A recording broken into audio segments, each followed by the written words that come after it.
People say the perfect crime doesn't exist. But when there's no witnesses, no memory, no physical evidence, and the death looks like a tragic accident, what do you call that? We know the pattern. Young men on a night out, separation from friends, phones go dark, and then they're never heard from again. Then, days later, their bodies are pulled from Lady Bird Lake. No signs of a struggle, no solid suspects, and no real answers. But what if these aren't tragic coincidences? What if someone is watching, choosing victims, and what if the truth is being staged to look like an accident? In this episode, we dive deeper into the theories that haunt these cases, from drugging rings operating inside Austin's nightlife to the idea of a calculated serial predator or even a group using water to erase every trace. Because if this isn't just bad luck, then someone is out there getting away with murder again and again and again, and no one is stopping them. So let's follow the theories all the way down. My name is Jenny, and welcome to Deep, Dark, and Scary, where we explore disturbing true crime cases, mysterious disappearances, and tragic deaths that defy explanation. This story contains content that may be distressing for some viewers. So, are these really just tragic accidents like officials claim? A tragic mix of alcohol, poor judgment, and easy access to water? Or are authorities missing something, overlooking these disturbing patterns? Or worse, do they know more than they are saying and don't want to spark a panic among locals? Or maybe they just can't solve these cases. Maybe it's easier and safer to just call them accidents, to avoid panic over something they feel powerless to stop. Because the truth is, bodies found in water present enormous forensic challenges. Drug-facilitated crimes often go undetected, especially when toxicology testing is delayed or incomplete. Sexual assault kits are rarely performed unless there's clear evidence. And in the absence of physical proof, investigations stall, and families are left with nothing but questions.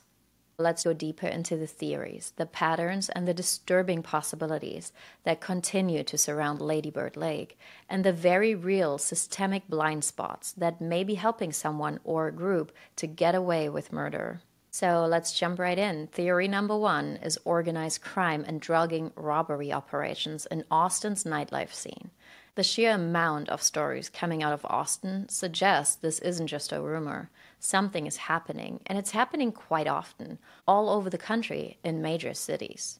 One theory points to the culprits being organized criminal groups operating within the nightlife scene, a network involving bouncers, bartenders, and rideshare drivers. The idea is that someone inside the bar identifies and drugs the target, then communicates with others outside who follow the victim once they leave, rob them, and leave them disoriented or worse. It's a chilling possibility because, if true, it means that the people meant to keep you safe might actually be in on it. This theory also suggests that if something goes wrong, if the victim overdoses or dies, the death may be staged to look like a drunk accident, and valuables are left behind to avoid triggering a homicide investigation and to keep the larger operation from being exposed. A gig-based nightlife industry with gaps. Adding to the concern is how Austin's nightlife industry works. It's quite unique, and the city's vibrant bar and event culture has fostered a unique bartending ecosystem, which is fast-moving and gig-based, where bartenders and staff often float between multiple venues in a single day or week. With no consistent employer and limited background checks, bad actors can slip through the cracks and disappear just as easily, and it becomes almost impossible to track who's involved. First-hand accounts, a disturbing pattern.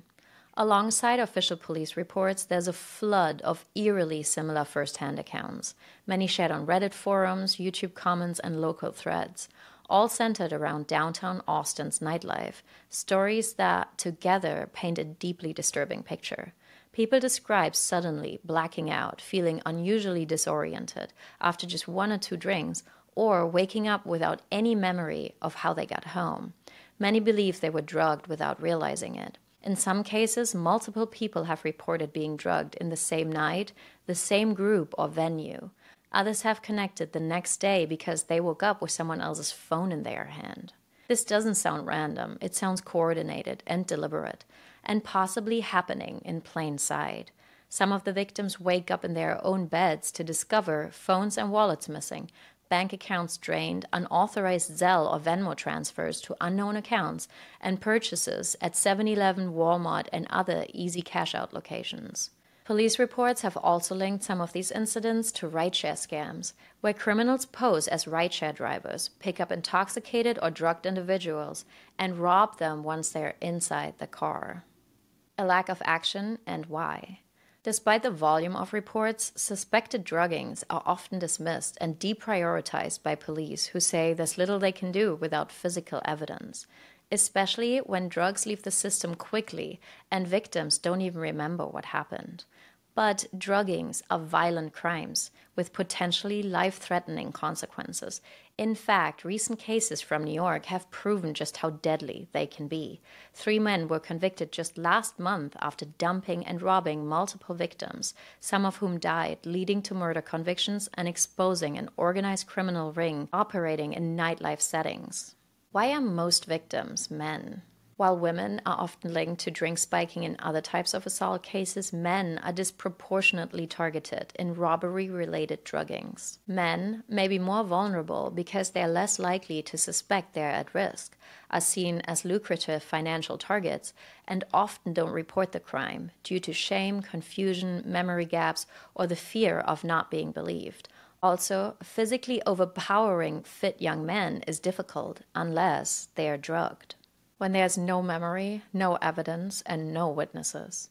The lack of physical evidence and the absence of witnesses means many investigations stall out completely, leaving victims unsupported, unheard, and with little hope of justice. And because of that, these crimes often go completely unaddressed.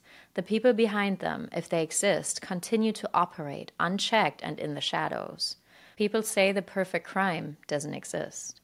But when there's no witnesses, no memory, no physical evidence, and the death looks like a tragic accident, what do you call that? If you've made it this far, you're probably just as haunted by these cases as I am. And if you want to hear more deep dives into unsolved crimes or chilling patterns like this one, please take a second to like this video and subscribe because it really helps my new channel. Why these cases are so hard to solve.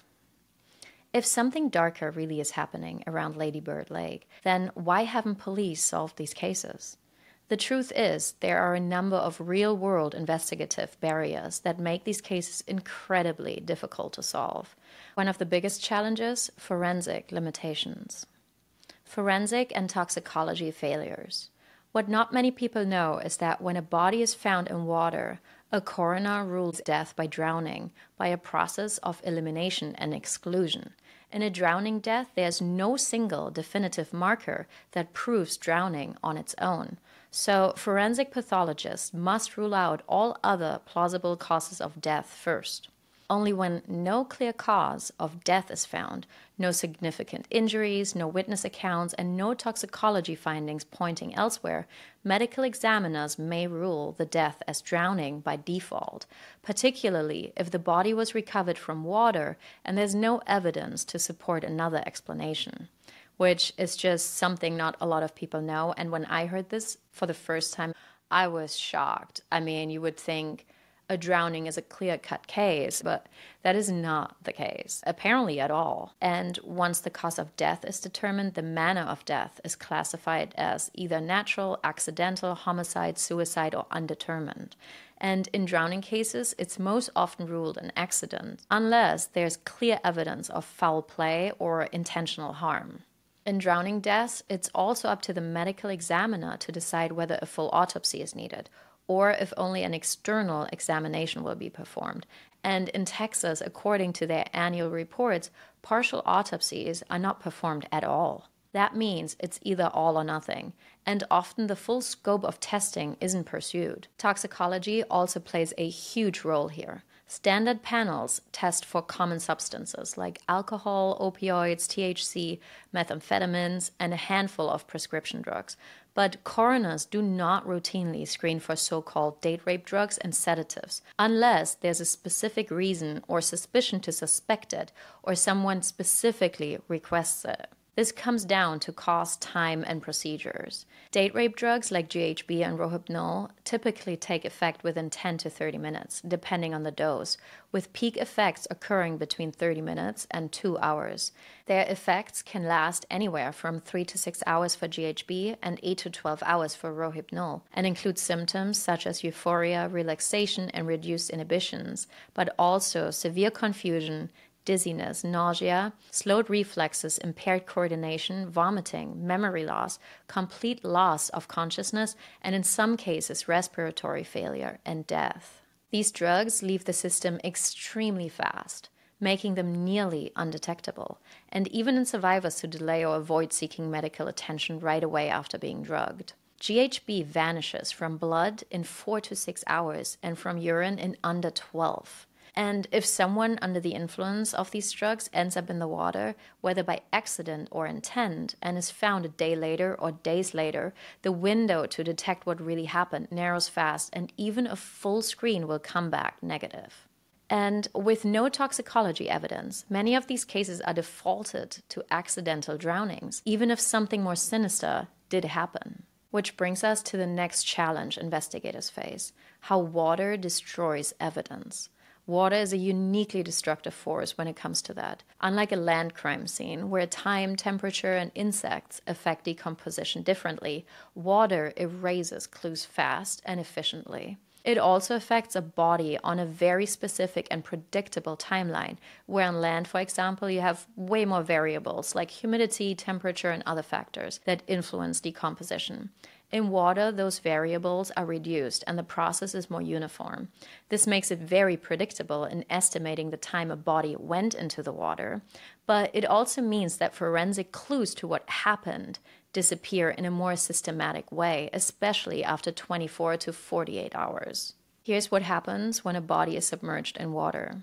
DNA and biological traces are often washed away within hours. Bruises and other signs of blunt trauma can fade or become unrecognizable within 1 or 2 days, particularly as the skin swells and begins to break down. Water exposure causes skin slippage, bloating, and other forms of aquatic damage, which can disguise or mimic real injuries. And finally, debris, rocks, and underwater structures can create post-mortem injuries, further complicating the forensic picture and making it difficult to distinguish between accidental and intentional harm. And unless a body is recovered almost immediately, even skilled forensic teams are left with almost nothing to work with. Inconclusive findings do not mean a crime didn't occur. It often means that evidence was simply not there anymore. The motive of sexual assault. Researching these cases also made me wonder if some of the victims were indeed drugged and put in water, but what was the motive? And has anyone ever seriously explored the possibility of the motive being sexual assaults behind these deaths? Or is this just a conversation that's been largely avoided? Because in over 10 years of hearing about these kinds of cases, theories, I've never heard or read anyone suggesting this even as a possible motive. Not in the media, forums, radio shows, or among the more wild theories. But at the end of the day, there are also only so many reasons why a stranger theoretically would drug and kill someone. So let's assume for a moment that some of these victims were in fact killed and then placed in the water. The idea that sexual assault is a motive is, of course, entirely speculative, and I'm not saying I even believe this. There's also no official evidence, of course, to support it, but I will also tell you why that might be the case, and in the absence of answers, even uncomfortable theories deserve to be considered, and I feel like it's worth exploring this line of thought here for a minute.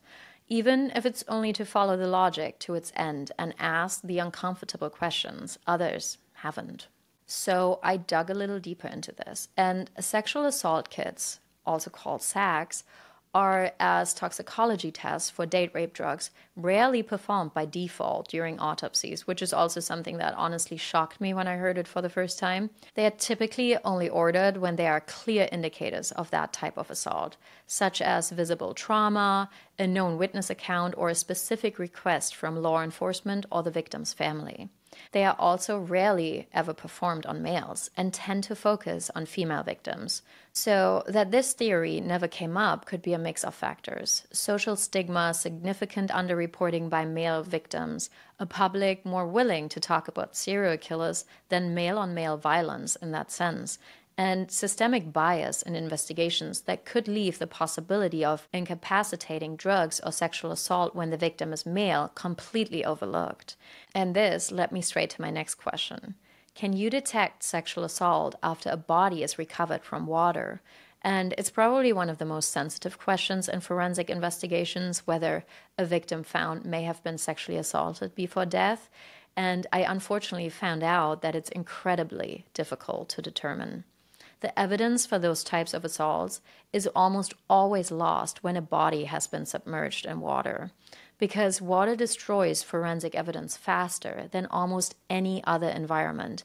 DNA, semen, saliva, skin cells, even evidence under fingernails can be washed away in a matter of minutes or hours, especially in moving or warm waters, which I guess Lady Bird Lake is most of the year. Soft tissues, injuries, especially in genital areas, break down rapidly, leaving little or nothing to detect. Experts estimate that after 24 to 48 hours in water, almost all of that kind of evidence is unrecoverable and severely compromised. And when the body is found more than 48 hours later, it's basically impossible to forensically prove an assault occurred, even if it did. Since most of the men likely enter the water at night, by the time their bodies are discovered in daylight, and often days later, any evidence that could prove or disprove this theory is already gone. The real-world consequences. What happens when a case is ruled accidental too early? It's not just a missed opportunity, it's the end of the investigation. The file is closed and the questions stop. And if someone is really responsible, they just walk away without anyone ever looking for them. Theory 2. The Rainey Street Ripper. If these aren't accidents or robberies, then what else could explain the disturbing and repetitive pattern of deaths in and around Lady Bird Lake? Some believe the answer lies in something far more calculated: a serial killer, or perhaps even a coordinated group of predators, and they're getting away with it without leaving a trace. Austin locals who believe in this theory call this unknown perpetrator the Rainey Street Ripper. This theory suggests a killer or killers who are methodical, strategic, opportunistic, and highly experienced. Not impulsive, not sloppy, but someone who disables the victim before any confrontation, ensuring total control. This kind of person would be above average intelligence, with high situational awareness and a deep understanding of how to blend in and then disappear. This isn't someone lurking in the shadows in a mask. More likely, they blend into Austin's nightlife, a social chameleon who knows the bar scene, music venues, and late-night patterns. Someone who might even work in a position of trust, a bartender, a bouncer, a rideshare driver, as mentioned before. Someone who could trail a target, wait for a moment of separation, and make their move quietly, in the perfect moment when nobody is watching. There's no evidence that points to any obvious motives in these deaths, no signs of robbery, no known revenge, which raises an unsettling possibility. The motive might be control, domination, or for self-gratification. The kind of killer may prefer psychological control over brute force. They don't need to inflict violence to feel powerful. Instead, they use drugs like GHB or Rohypnol to disempower their victims and strip away all control. There was a case recently prosecuted in LA involving a model and a friend, and they were being drugged, then exploited and overdosed. And I saw a documentary or something about the case, and I think there was a police officer, a detective that worked on it, and he pointed out that perpetrators often have a way deeper and more practical understanding of how these drugs actually affect the human body than a medical expert, because they have been perfecting their methods and harming other people for so long with these sedatives, and over years and years that they just learned exactly what doses do what to different people that medical experts would never even be able to accumulate that kind of knowledge and experiences. It's just very scary. And it really opened something up where I was like, wow, this resonates when I was looking at these cases, because sometimes you only know what you know, even if you're an expert. And this is part of what makes this theory so haunting, because if true, this person derives gratification not from gore or chaos, but from the sheer act of domination, of rendering someone helpless, of ending a life without leaving a mark, and of just walking away unnoticed right after. There's also the possibility that this isn't just one person at all, but a couple or a small group of people working together.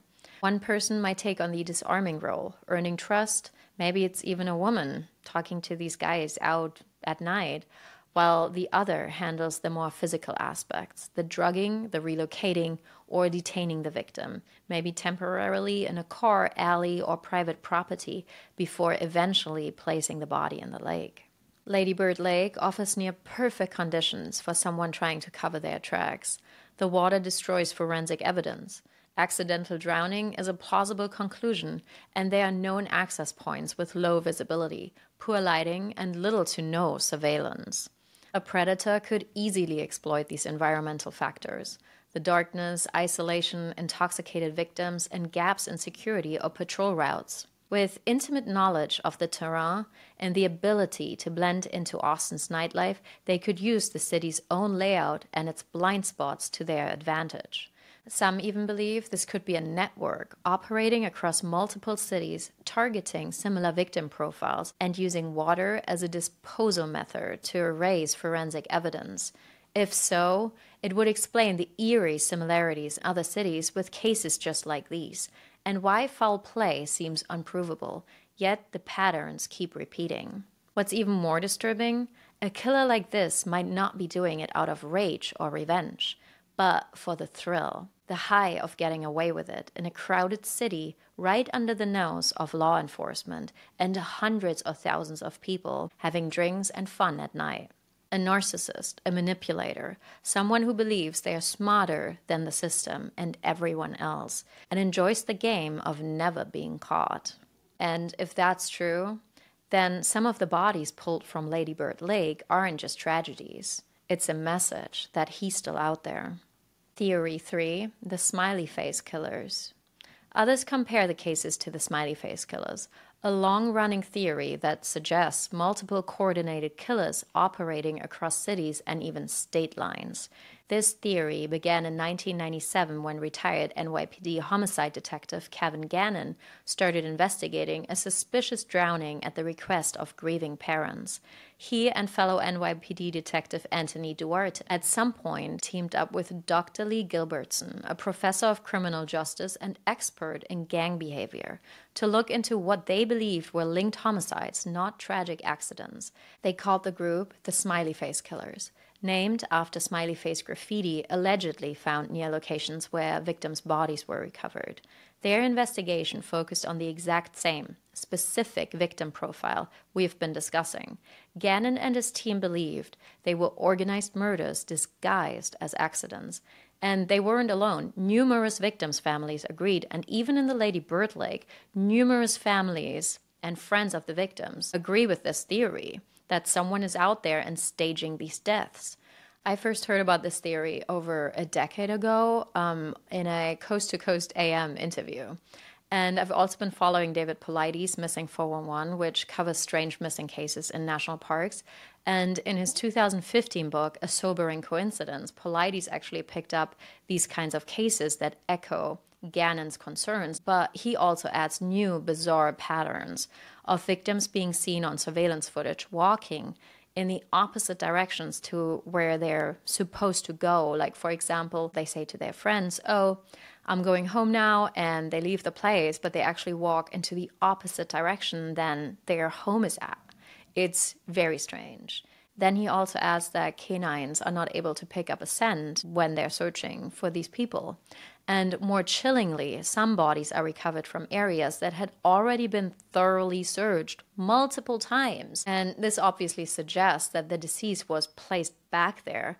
And it's so scary to think that these people could be held somewhere for a while before being placed in the water. These are just such terrifying cases when you really go through the theory and how these things may or may not make sense and what could be the alternative of what actually has happened. These cases have been making my head spin for many, many years. It's unbelievable. And the smiley face killers and David Paulides theories have received their fair share of criticism online, but Paulides did make a very compelling point that always stuck with me. And it's that these cases all have something he called plausible deniability. And it's just very easy to accept the story of someone being drunk and falling into water and dying. You know, an unlucky event.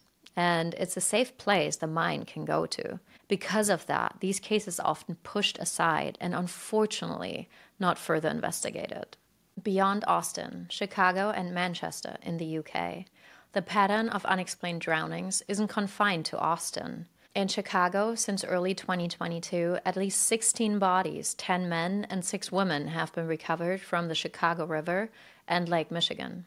Many of these victims vanished after nights out, and in several cases, no CCTV footage captured their final movements, like in most of these other cases at Lady Bird Lake. This led to growing public speculation about whether foul play could be involved. Meanwhile, in the UK, the city of Manchester has wrestled with its own mystery known as the Manchester Pusher or the Manchester Canal deaths.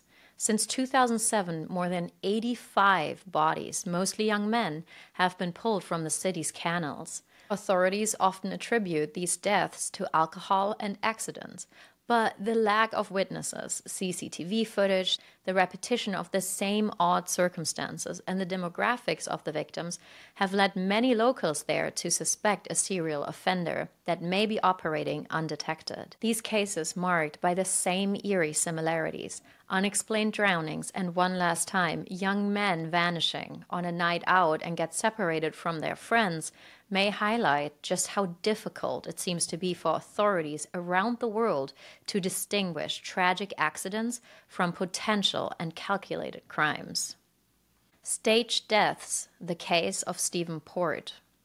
Another case that came to my mind that I feel like is important to mention here is one that highlights the deliberate staging of deaths.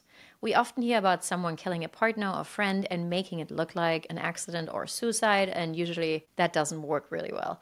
But a serial offender who repeatedly stages deaths as part of their MO, that's exceptionally rare.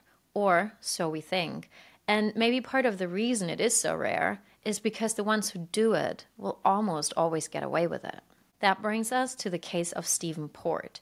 In the UK, one of the most chilling examples of staged deaths is the case of Stephen Port, who was also known as the Grinder Killer. In June 2014, Stephen Port contacted 23-year-old Anthony Walgate under the guise of hiring him as an escort. Then he drugged him with GHB, exploited him, and gave him a fatal overdose, before placing his body outside in a park and anonymously calling for an ambulance. Despite clear inconsistencies in Port's story, authorities initially missed critical evidence.